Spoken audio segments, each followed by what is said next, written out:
Pernah aja gue ngalamin itu match 1-3 kalau nggak salah sebelum main itu gue selalu mimisan. Kalau lu main di luar negeri, lu bakalan dapat pengalaman yang nggak bakalan lu dapat main di Indonesia gitu. Kayak sayang lah gitu, mumpung lu masih muda, ya lu harus go internasional lah gitu. Selamat datang di Registalk, sudah bersama gua Reza Pradita dan kali ini gua kedatangan tamu spesial. Ada Bambang Bayu Sartaji alias BBS alias kalau orang Palrung bilang Warobai. Apa kabar Bang? Alhamdulillah, baik ya, baik. Ini selamat ulang tahun juga. Makasih ya. Selamat mendapatkan klub baru juga. Siap. Pendekar. Jadi gimana sekarang situasi hati nih Bang? Ya situasi hati sih ya perlahan membaik lah. Karena ya mau dimanapun ya ini kan futsal kan jalan hidup gue kan. Ya gue harus di pekerjaan ini ya gue harus all out setiap saat lah kayak gitu. Ya buat yang belum tahu Bayu ini kakak kelas gue di SMA ya. Anak Parung, SMA Negeri 1 Parung. Jadi buat bocah-bocah aska ya, bocah-bocah Kia nih lagi nonton mungkin Malek. Nah, Malek. Gue pernah minjem duit Malek tuh lagi pas mau bayaran sekolah. Jadi emang udah kenal lama Bang kita berdua ya? Iya. Sekitar 8 tahun ya mungkin? Lebih lah. Waktu itu gue jadi pemain, lu jadi pelatih ya Bang? Coach ya. Pelatih-pelatihan. Pelatihan. Dan emang Bayu ini merupakan ya menurut gue salah satu pemain terbaik futsal di Indonesia. Emang menjadi sebuah ikon futsal juga di Indonesia, bukan hanya karena bagaimana membranding dirinya, tetapi juga bagaimana memang prestasinya di kancah futsal. Dan kali ini kita bakal ngebahas yang mungkin jarang dibahas di media-media. Mungkin kalau misalnya perkara bagaimana lu dulu ditolak Persikabo gitu, atau gimana mungkin pas pertama kali debut sepatunya dipinjam sama Bang Amril kan udah sering ya? Udah sering lah, beberapa kali. Emang. Tapi kalau untuk membahas ini tentang bagaimana karir seorang Bambang Bayu Sartaji di Tiongkok, ini mungkin yang belum banyak diketahui oleh media. Mungkin lu bisa ceritain dulu Bang, gimana sih pertamanya bisa kepantau tuh sama Dalian Yuan Dynasty dan mungkin siapa orang yang paling berjasa untuk bisa membuat lu bisa berkarir di sana? Jadi di tahun 2014 kan Liga kan off tuh. Jadi ada dualisme tuh. Iya benar. Tapi tim nasional tetap berlanjut karena AFF Indonesia masih ngirim tuh di 2014. Nah sebelum AFF itu ada nih seperti sekarang nih IMNC Cup. Di 2014 di Istora Senayan. Nah setelah itu Indonesia ngundang 3 tim, Kirgistan, Filipina, satu lagi Cina. Nah Cina itu diwakili sama Dalian Yuan Dynasty gitu. Nah setelah itu tanding tuh, pertama lawan Filipina kita menang, lawan Kirgistan kita menang, dan ketiga lawan Dalian gitu. Dan di Dalian gue mencetak 1 gol. Nah mungkin di situ penampilan gue ya bagus lah menurut mereka. Jadi mereka langsung ya nyari tahu gue gitu. Kalau nggak salah gue sama siapa ya, Bangkai Sari Silitonga sama Ardi Jawa lagi tuh dipanggil. Dipanggil bertiga tuh sama agensinya namanya Liu Bin. Nah melaluinya Coach Donzol lagi tuh ya. Coach Donzol nelpon gua tuh pas. Berarti emang udah go internasional dari dulu Coach Donzol ya? Apaan? Coach Donzol. Iya dia waktu itu emang dia serangan botan aja bagus. Iya tiba-tiba kenal aja sama Liu Bin itu makanya kan. Nah Liu Bin itu bilang ke Coach Donzol nyampein ke gua. Terus, "Bay, lu mau main di liga luar gak?" "Wah mau Bang, serius nih. Itu Dalian mau lu tuh," gitu. "Wah serius nih?" "Iya, nanti malam diajak ketemu sama Kaisar, Ardi Jawa juga." "Oh ya udah." Nah pada saat itu nyokap kan lagi gak enak badan tuh ya. Ya kan, gua pulang malah, gua gak ikut itu. Gak ikut meetingnya mereka itu. Gua pulang, Bang Kaisar ditelepon lagi gue malam-malam sama Bang Donzol karena kan acaranya bebas tuh kan, free, udah timnas kan udah selesai euforia menang, bebas kan tuh. Ditelepon, "Bay lu di mana? Ini gue lagi ini." "Wah Bang gue izin dulu nih, gue ngeliat nyokap dulu," gue bilang gitu. "Oh ya udah dah, tapi besok lu ketemu sendiri nggak apa-apa sama Liu Binnya?" "Oh ya udah nggak apa-apa," gue bilang. Nah besok paginya after breakfast gue ketemu sama Liu Bin itu agensinya. Mana ya lu tau sendiri lah bahasa Inggris gue kan. Dulu kan dulu belum emang ya. Dulu parah. Jadi kalau dia ngomong gue tahu apa yang maksud dia, tapi gue balikinnya tuh aduh. Tapi lu sendiri waktu ketemu Liu Bin? Hah? Ketemu Gue sendiri setelah breakfast kan tuh bahkan bareng kan sama anak-anak kan. Habis itu gue ke dia gitu. Gitu dia bilang pengen gue. Terus masalah gaji gitu. Gaji berapa gitu. Oh segini segini segini. Oh oke gue bilang. Oke gitu. Cuman saya syarat satu gue bilang gitu. Boleh nggak saya bawa ibu gitu. Karena ayah kan 2 bulan yang lalu meninggal gue bilang gitu. Oh oke no problem kata dia bakalan ngasih apartemen yang buat gua sama ibu gua nyaman lah 2 kamar gitu. Oh oke lah. Nah akhirnya setelah AFF habis itu udah berangkat. Tapi berarti prosesnya cepat Bang ya? Secara negosiasi lumayan lancar dan emang kemudian untuk pengambilan keputusan gitu akhirnya lu memutuskan untuk memilih Dalian tuh bukan pilihan yang sulit gitu ya? Iya, gua sama sekali apa ya, gua nggak mikir sih. Pada saat itu ada tawaran, oke, boleh bawa ibu nggak? Boleh, ya udah gitu. Tapi nah mungkin yang malah Bang Cesar sama Ardi Jauhnya nggak jadi ya? Iya, gua nggak tahu tuh ada masalah apa mereka ya. Nah, terus yang agak berat gua tuh secara ini apa namanya? Apa namanya? Adaptasi? Bukan, persyaratan. Oh iya. Karena kan visa nyokap, visa gua. Jadi tuh nyokap pakainya visanya visa holiday gitu. Pas kesana pertama berangkat. Jadi ya beberapa ini sekali harus perpanjang kayak gitu. Yang agak repotnya gitu ya. Jadi kan karena gue sendirian terus juga nggak ada yang bantuin dulu. Ini gimana bikin visanya kayak gimana. Itu gue nyari sendiri.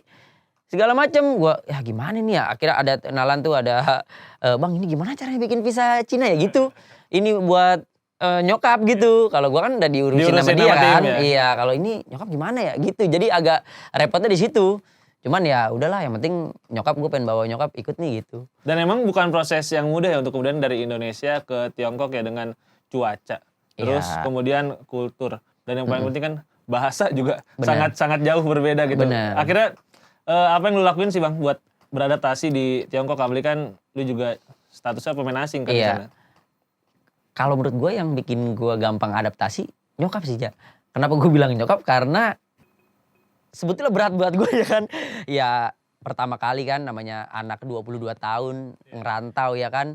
Terus juga di sono semuanya nggak ada yang bisa bahasa kita kan, nggak ada yang ngerti kita mau kayak gimana. Terus juga biasa di parung panas tiba-tiba cuaca di situ dingin banget ya kan. Sampai kadang Dalian itu -8 kan, -8, -9 karena kan Dalian itu di utaranya Cina kan. Jadi lebih dingin gitu Pas daripada lu pertama Beijing. kesana bulan apa Bang? Itu bulan November emang dingin-dinginnya. Lagi mau musim dingin kan? Iya mau musim dingin, tapi belum musim salju di situ. Desember baru turun salju.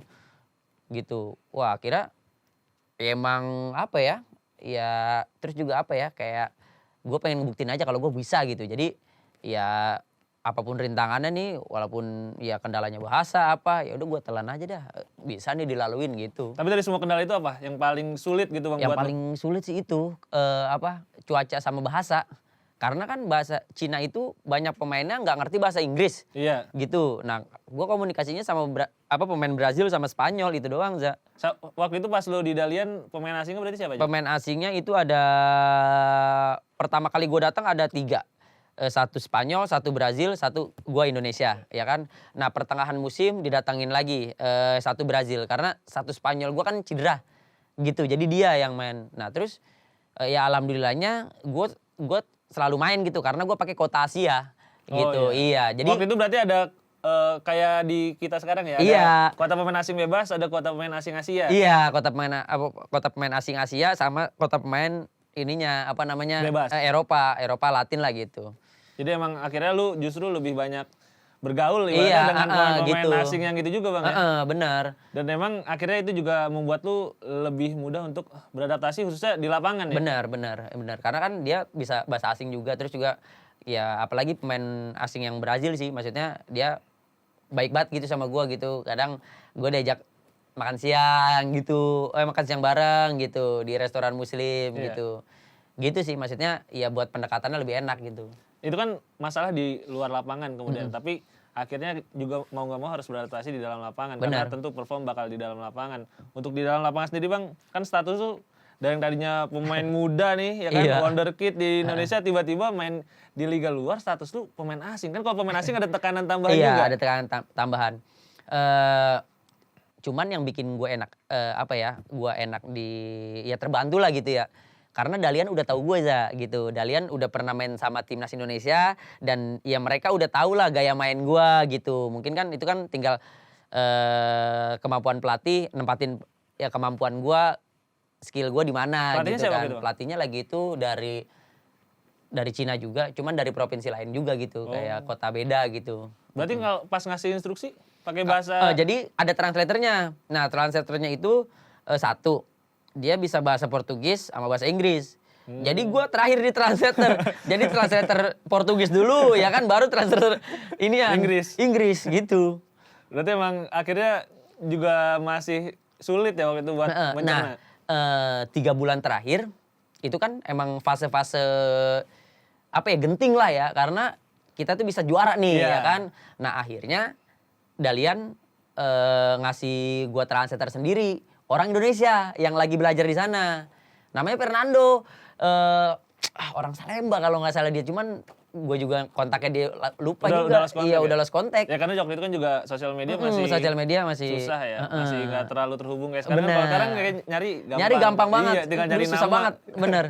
Makanya gue terbantu juga tuh sama dia gitu. Jadi ya enak kan, ada orang Indonesia juga. Akhirnya ya 3 bulan ya enak lah gue kemana-mana bareng sama dia. Kadang diterjemahin dari bahasa Tiongkok gitu kan belum tentu sama juga bener, gitu kan. Kadang kan emang kosakatanya ada beda kan. Kosakatanya kan agak susah juga. Susah, bener. Dan emang statusnya waktu itu kan Dalian Yuan Dinasti ini menghentikan hegemoni yang dimiliki oleh Shenzhen Nanling Telang ya kan. Shenzhen kan berapa tahun tuh juara terus kan.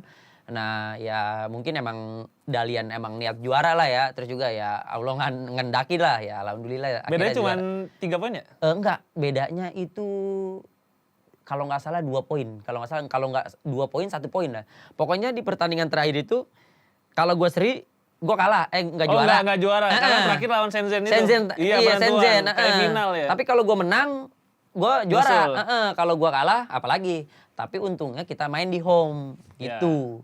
Berarti kalau di sana juga sistemnya pas waktu 2014 itu semua tim udah punya home base. Udah punya home base. Jadinya kadang nih tim-tim yang memang target gitu ya, tim-tim bagus yang ada pemain asingnya itu rame stadionnya. Tapi tim-tim yang biasa lah ya, sepi.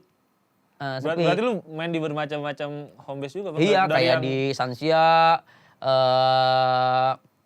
Beijing, Guangzhou. Dari yang bagus-bagus tuh sampai yang lapangan-lapangan garisnya banyak berarti ya? Iya. Lapangan-lapangan yang garis poli, iya bener. garis basket. Kayak ini interlocknya kayak gini. Warna kayu-kayu gitu. Iya bener. Jadi emang memberikan banyak pelajaran. Tapi kalau secara main pas di Tiongkok sama di Indonesia yang paling berbeda apa Bang? Kalau paling berbeda sih kecepatannya sih beda. Kalau menurut gue ya. Kalau dia lebih ke taktikalnya aja gitu.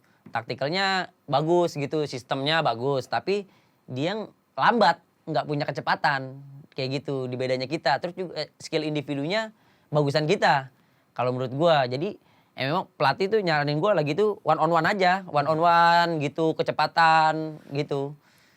Dan memang tapi waktu itu Tiongkok juga statusnya sebagai salah satu liga terbaik di Asia ya. Iya, waktu itu emang bagus ya. Masih di 8 besar mah 8 besar ya. Soalnya kan kita emang masih kalah terus. Kita lagi itu di AFC juga 2014 terakhir itu gue lawan Cina masih kalah gue.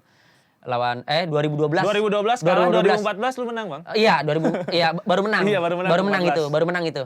Baru menang. 2012 kalah di grup, 2014 menang lawan Cina ya benar.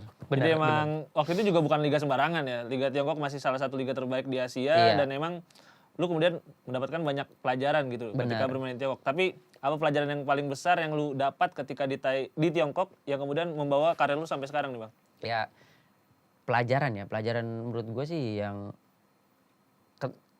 gue kan maksudnya di timnas kan banyak yang kenal kan. Iya. Ya ketika di sono gue jadi orang baru yang belum punya popularitas apa-apa tuh. Dan olahraganya juga di situ kan maksudnya masih nggak seini sepak bola ya, nggak tinggi sepak bola tuh kayak bener-bener ini rasanya ya bener-bener kita dari nol lah kayak gitu. Jadi ya kayak ya tiap hari banyak susahnya gitu. Susahnya tuh yang menghadapi pertama tekanan udara ya kan. Pernah gue ngalamin itu match 1-3 kalau nggak salah sebelum main itu gue selalu mimisan. Itu saking dinginnya. Pas awal-awal banget. Karena kan gornya nih kayak dingin kayak di sini nih, kayak di ruangan kayak gini. Dingin gitu. Jadi keluar dingin, ke sini dingin. Kan kalau di sini kita misalnya di dalam dingin keluarnya hangat gitu Hangat ya. gitu kan. Di sini di situ lebih dingin, di luar lebih dingin. Oh, serba salah gimana ya? Terus juga bahasa kita gitu kan. Ya maksudnya ya banyak kendalanya gitu ya. Ya banyak ini sih ya harus lebih ekstra semangat lah gitu. Jadi, tapi sejak di Dalian juga akhirnya lu kemudian lebih banyak berkarir di luar Jakarta Iya, ya? luar Jakarta. Kayaknya benar. itu juga Bang yang akhirnya membuat lu berani waktu itu ya? Iya, memilih untuk benar. lebih banyak berkarir di luar ya? Benar. Tapi emang akhirnya Dalian Yunan Dinasti ini juga kabar kan sempat ingin memperpanjang kontrak lu Bang. Tapi apa yang kemudian lu memutuskan untuk tidak memperpanjang kontrak waktu itu? Bukan gue yang nggak mau perpanjang kontrak sih, cuman ya emang naas pada saat itu. Jadi gue selesai pulang kan gue kontrak tuh sama Libido FC kan, karena kan putaran kedua Liga Indonesia mau mulai kan. Udah tuh gue main di Libido, juara 4, nggak juara padahal pemain bagus-bagus kan. Nah setelah itu ini pramusim iya, Queen Katamso. Iya. Itu kan udah 2015 tuh. Iya, Gato ya? Gato kena lutut, gue cedera lutut. Iya, cedera lutut. Nah, pas kalau nggak salah September juga, itu setelah gue ulang tahun juga September, si itu ngabarin. Si Liu Bin itu, Bayu, bos once you come back Cina. Wah senang dong, cuman gue minta, halo mister, bisa ngasih waktu sedikit nggak gitu, karena gue harus pemulihan gitu, karena gue ini ya dia langsung marah gitu, kenapa kok lu nggak jaga kaki lu gitu, sedangkan kita mau main di Liga Champions Asia nih gitu, persiapan lebih lama katanya gitu, dan gue harus datang itu kalau nggak salah awal Oktober. Dan emang itu langsung persiapan Liga Champions Asia itu kan Bang ya? Enggak, jadi 2016 ini dulu 16 ya? 15. Liga Champions 2015. Iya, 2015. Jadi ya mau nggak mau ya gimana ya, gue juga masih kayak gitu. Yaudahlah akhirnya gimana nih, udah dia nggak ditanggapin lagi. Terus tiba-tiba ya mungkin pemain Iran yang ngegantiin. Tapi gitu. Setelah yang Dalian itu sempat ada tawaran lagi nggak dari klub luar? Klub luar sih belum ada. Kalau kemarin sih emang ada tuh beberapa yang Liga 2021 nih sebelum Liga di gua kita gabung mulai. Alisepnya tuh. Iya. Sebelum kamu pendekar? Enggak, bukan sebelumnya lagi yang abis Covid. Iya. Tuh mau lanjut liga lagi kan? Iya. Ya itu ada Penang, Malaysia. Penang ya. Penang sama Black Pearl. Black Pearl Thailand? Black Pearl Thailand tuh Ical. Iya. Yang bahkan dia udah nyodorin kontraknya. Si Black Pearl itu? Black Pearl, iya. Udah Black ada Pearl. gaji berapa tuh? Iya udah, ya memang dari segi gajinya nggak terlalu. Iya. Cuman masalahnya Covid-nya itu. Waktu itu Covid banyak, terus juga ya banyak pertimbangan lah kayak gitu. Akhirnya ya udahlah. Terus gue juga kan masih ada utang 1 musim sama Halus kan. Iya. Walaupun di kontraknya udah habis. Tapi kan masih... Karena Covid itu ya semusimnya. Iya, ya? semusimnya nggak ada gitu. Harusnya udah habis selesai harusnya gitu. Udah akhirnya nggak gue ambil tuh dua-duanya gitu. Hampir tuh Bang. Hampir. Ke Black Pearl juga saat ini masih di papan atas kan? Iya, masih sekarang kan Osaman Musa tuh ya. Kemarin kan Osaman Musa pemainnya. Satunya itu sekarang Hong Yen Takam tuh yang lawan Bintang Timur Hong Yen ya. Surabaya. Emang bagus tuh. Iya. Gue ngeliat mainnya bagus lawan BTS kenceng ya. Iya, terus yang kedua itu masih Chonburi. Chonburi, benar. Terus yang ketiga itu Black Pearl. Sama pokoknya Thammasat yang tadi dikalahin Indonesia tuh kelima. Jadi kelima ya. Emang seru juga ya. Seru ya. Liga Futsal Thailand. Seru. Tapi kalau emang punya home base kayaknya lebih seru ya kayaknya. Iya, semoga bisa gitu. Amin. Iya. Ya semoga ya di Indonesia juga bisa gitu. Amin. Dan emang pada akhirnya di Indonesia nih setelah bertahun-tahun lu sempat berkarir di luar negeri gitu kan Bang ya. Akhirnya marak juga di Indonesia karena di sepak bola ada Egy, kemudian ada Witan Sulaiman nih. Orang-orang netizen pada bilang orang Indonesia mending berkarir abroad, katanya berkarir di luar negeri. Kalau lihat sendiri pemain futsal gitu Bang, apakah di Indonesia juga banyak yang kemudian sudah bisa berkarir di luar negeri sekarang? Kalau menurut gue sih pemain Indonesia udah banyak ya, terus juga udah layak-layak ya. Cuman kan balik lagi kalau memang tawarannya lebih kayak liganya lebih pride gitu kan, terus juga liganya bisa bikin kita berkembang, ya ambil gitu. Cuman kalau menurut kita liganya sama Indo, ya mendingan di Indo. Apalagi kan sekarang udah banyak kedatangan apa ya, kayak Ricardinho udah main di Indonesia ya kan, terus juga banyak pemain asing juga yang lainnya bagus-bagus kan, terus juga ditambah pelatih asing juga banyak juga. Ya menurut gua udah level kita juga udah naik kan, liganya udah naik gitu. Jadi ya memang tapi kalau ada tawaran misalnya contohnya di Liga Jepang, Iran, ya ambillah gitu. Cuman mungkin kalau Malaysia ya mungkin masih sama-sama lah. Thailand juga ya oke lah, bagus lah Thailand. Tapi kan Gitu. kadang kendalanya tuh ketika ada tawaran berkarir di luar negeri, kadang kan juga nilai kontraknya itu tidak sebesar ketika bermain di Indonesia. Iya, Nah itu memang pesan lu gimana menurut lu? Kalau menurut gua karena gua dulu beruntung dapat nilai kontraknya yang jauh Di atas di Indonesia. Iya, Karena kan lu statusnya di Indonesia juga baru berapa tahun iya, kan. di Indonesia masih ya kecil banget, terus dapat tawaran itu kan gede banget kan. Iya. Terus ya senangnya jadi double lah. Tapi ya kalau saran gue jadi pemain muda ya, terus juga kalau ada tawaran itu ya gue ambil sih. Kita ngambil pengalaman sih kalau menurut gue. Karena kan kita harus berkembang gitu ya kan, apalagi kita masih muda kan, perlu jam terbang segala macem gitu.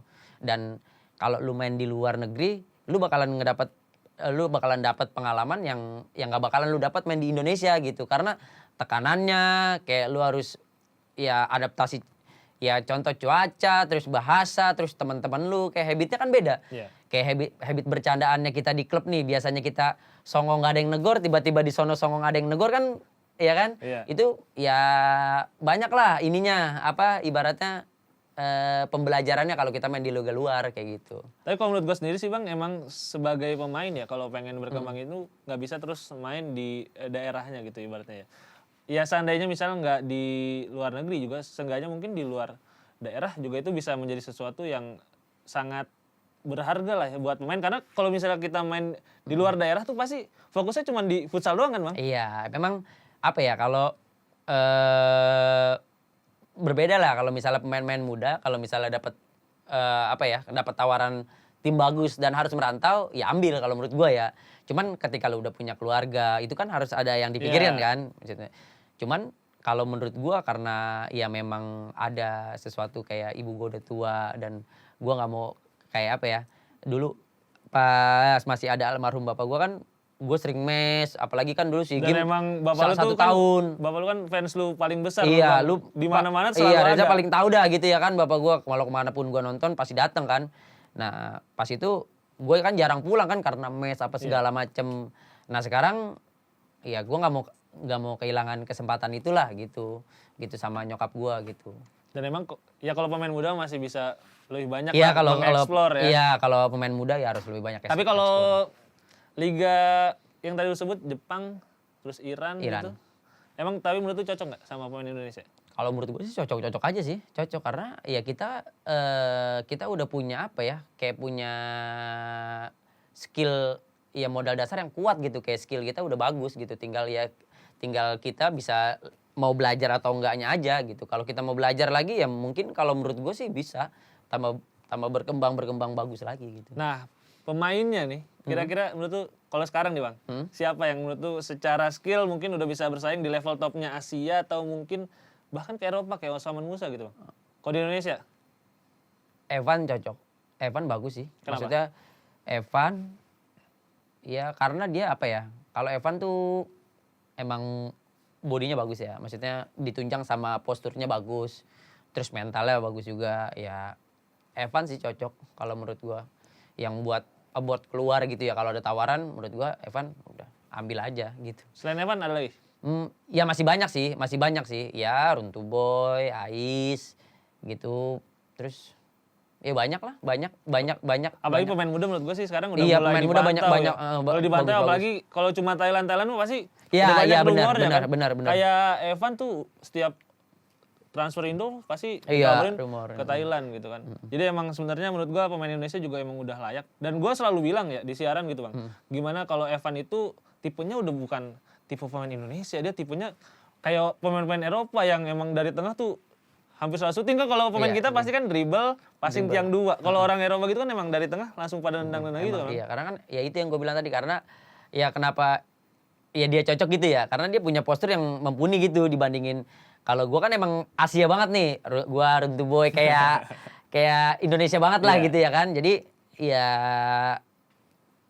ininya agak susah gitu. Tapi emang akhirnya tim Indonesia kan juga bisa memberi diferensiasi iya, ketika main di liga luar. tapi kita ya. kan punya ya ibaratnya ada plus minus ya. Maksudnya kayak pemain kayak gua, Ardi itu punya kecepatan kan, memang skill individu bisa ngelewatin lawan lah gitu. Cuma kayak Evan kan bisa shielding bola karena kan di luar kan lebih banyak mengandalkan kontak fisik kan, gitu kan. Apalagi kayak Iran tuh yang badannya gede-gede banget gitu kan. Ya cocok sih kalau menurut gua gitu. Dan buat pemain-pemain yang pengen berkarir di luar nih Bang, mungkin terakhir lu pengen ngasih pesan apa buat mereka nih? Kalau bagi gue ya buat teman-teman yang pengen berkarir di luar ya sekarang kalau bagi yang ada di timnas ataupun lagi ada di klub ya terus aja tingkatin berkembang lagi terus juga nyari tim yang yang benar-benar niat mau juara gitu karena menurut gue ya gue belajar dari 3 tahun gue lalu gitu ya ya kayak sayang lah gitu mumpung lu masih muda ya lu harus go internasional lah gitu. Lu harus kalau menurut gue sih pemain-pemain kita udah bisa banget gitu, udah punya modal dasar buat main di luar gitu. Cuman ya tinggal bagaimana kalau ada tawaran nih linknya udah lu ambil aja gitu menurut gue. Toh lu nggak main di Indonesia 1 tahun 2 tahun, ya tahun berikutnya juga pasti lu banyak tawaran gitu, ya? iya gitu. Jadi nggak usah takut menurut gua gitu. Apalagi buat para pemain muda gitu ya, Iya, mereka masih punya banyak waktu untuk mengeksplor dan memang kan ujung-ujungnya mereka berkarir di luar negeri, kemudian mengupgrade diri dan ujung-ujung buat timnas Indonesia juga Bang. Betul. Dan dan dilihatnya tuh ya kalau kita tuh perjuangannya tuh nggak dilihat sekarangnya gitu. Tapi kalau lu bermain di luar negeri, terus lu bisa abort, bisa ya juara gitu, ya bonusnya juara lah gitu ya kan. Ya ya bukan tapi ya udah masuk bagian dari sejarah futsal Indonesia gitu. Itu sesuatu yang membanggakan juga kan. Terus juga ya bukan kita dapat bukan sekarangnya tapi ya kayak ya contoh gua lah gitu sekarang maksudnya ya nerima hasilnya ya nantinya nggak mungkin pada saat itu juga. Oke saat itu oke lah cuman uang segala macam tapi ya lu bakalan dikenangnya itu loh yang jadi ya prioritas luar biasa dalam hidup gitu. Bahkan dikenang sama fans-fans Dalian juga Bang lu Iya, sekarang dikatakan. Jadi emang bener. sampai saat ini Bayu Saptaji ini masih menjadi the one and only pemain futsal Indonesia yang bisa juara di liga luar dan memang tentu Bayu juga sebenarnya nggak berharap lu menjadi satu-satunya Bang ya. Lu berharap tentu bakal ada penerusnya lagi Bang ya. Banyak sih maksudnya ya itu yang tadi gue udah bilang maksudnya pemain kita tuh udah punya modal dasar yang kuat gitu ya dengan skill individunya, kecepatan ya kan. Apalagi sekarang udah ditunjang dengan pemainnya, udah posturnya udah gede-gede kan. Kalau sekarang ya menurut gue sih ya udah cocok banget lah gitu ya. Semangat aja buat teman-teman yang pengen berkarir ya mudah-mudahan sih bakalan ada nih yang go internasional lagi dan ya mudah-mudahan ya juara gitu. Tentu kita bakal berharap ya para pemain Indonesia juga semakin go internasional, bukan hanya pemainnya saja tetapi tentu juga tim nasional kita bisa semakin melaju jauh di level Asia bahkan semoga di suatu saat nanti kita juga bisa bermain di Piala Dunia. Betul. Terima kasih Bang Bay buat sama-sama, Ja. kesempatannya hari ini sebuah sesi yang sangat berharga. Asik. Dan memang pada akhirnya kita tentu berharap sharing ini dari Bayu juga bisa menjadi pelajaran ya buat para pemain khususnya para pemain muda dan nantinya futsal Indonesia menjadi lebih baik lagi. Amin. Terima kasih Bang Bay. Siap, sama-sama aja. Dan terima kasih juga untuk para pemirsa yang sudah menyaksikan. Sampai jumpa lagi di Registalk episode berikutnya.